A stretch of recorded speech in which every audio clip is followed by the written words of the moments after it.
Au commencement était le froid et le chaud. D'un côté, Nilfheim, son givre et son brouillard. De l'autre, Muspelheim, une mer de flammes dévorantes. Entre eux, le néant, un immense abîme sans fond, Ginnungagap. C'est là, dans ce néant, que la vie apparaît, improbable rencontre entre le feu et la glace. La neige se met peu à peu à fondre sous l'effet de la chaleur, et, formé par le froid mais animé par le feu, apparaît un être étrange, un immense troll, nommé Ymer, le plus grand géant qui ait jamais existé. Pendant son sommeil, le géant Ymer commence à transpirer, et de son aisselle gauche sortent soudain deux êtres humains mâles et femelles. Ses pieds ne veulent pas être en reste et s'accouplent.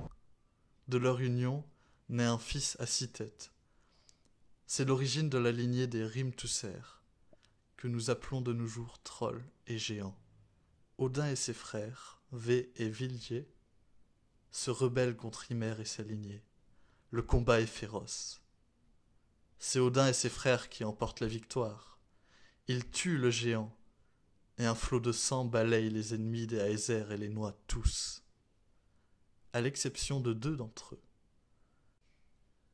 Les Aesir traînent le cadavre d'Ymer jusqu'à l'abîme de Ginnungagap. Ils le posent en couvercle au-dessus du néant. C'est là qu'ils créent le monde, sur le cadavre du géant.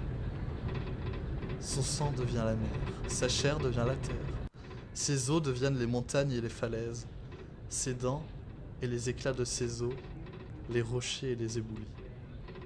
Ses cheveux deviennent les arbres et l'herbe. Les dieux lancent en l'air sa cervelle qui se transforme en nuage.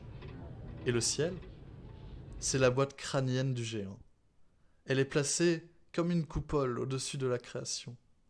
Les dieux attrapent ensuite des étincelles de la fournaise de Muspelheim et les attachent au firmament. Elles y scintillent encore. C'est ainsi que sont nées les étoiles. Du cadavre d'Ymer sortent de petits asticots. Ils sont à l'origine des nains, des créatures souterraines qui vivent dans les grottes et les cavernes. Les Aesir en choisissent 4 pour porter la voûte céleste. Ces nains sont appelés Østre, Vestre, Nordre et Sondre. Est, ouest, nord et sud.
Les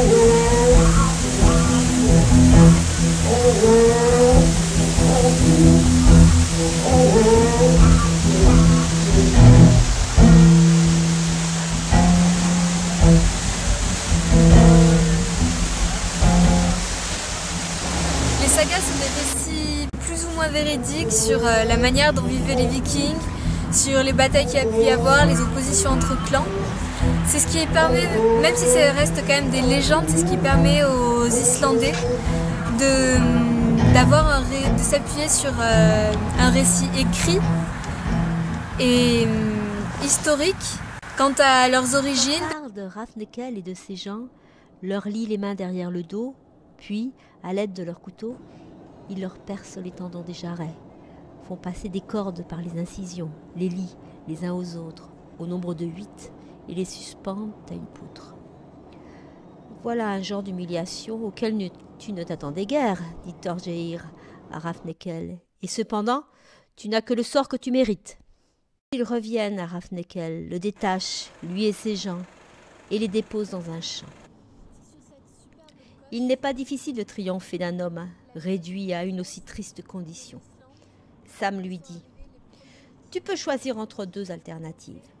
Ou bien tu te laisseras emmener hors de ta maison pour être égorgé avec ceux de tes gens que je te désignerai. Ou bien, si tu préfères conserver la vie, afin de pourvoir à l'entretien d'un grand nombre de bouches inutiles, tu abandonneras tout ton monde et avec le peu d'argent que je voudrais bien te laisser, je me fixerai, moi, sur ton domaine et je commanderai à tes hommes sans que tu puisses jamais, ni toi, ni tes héritiers, élever la moindre réclamation. Enfin, tu ne pourras t'établir sur un point qui ne soit situé à l'est du fleuve d'Aïserat. Tu peux me serrer la main si tu es disposé à accepter cette offre. » Hrafnkel répondit que la mort était préférable à une aussi dure condition. Mais le souci de l'avenir de ses enfants lui faisait, disait-il, un devoir de vivre pour eux. Il accepta donc sa sentence en prenant les mains de Sam. Il lui fut laissé quelque argent, mais de toutes ses armes, il ne put emporter que sa lance. Le jour même, il quitta Adabol avec tout son monde. Comme il s'éloignait, Thorkel ne put s'empêcher de dire à Sam qu'il regretterait un jour d'avoir laissé la vie à Hrafnkel. La saga retrace de quelle manière l'île a été colonisée, de quelle manière vivaient les Islandais à cette époque-là, donc les Vikings à cette époque-là. Elle retraçait aussi comment était instituée l'Islande politiquement. Tout est très bien expliqué jusqu'aux coutumes, aux croyances, et même avec l'arrivée du christianisme. Donc c'est la seule manière pour les Islandais de pouvoir avoir une source sûre quant à leur histoire.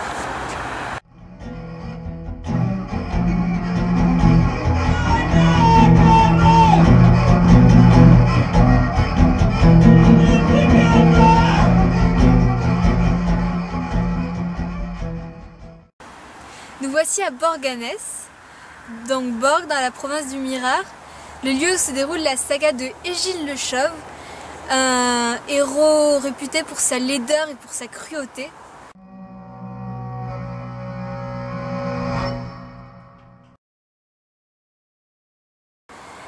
Donc la saga retrace ses aventures et en même temps décrit la rébellion du peuple d'ici contre le roi de Norvège.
fait froid, hein.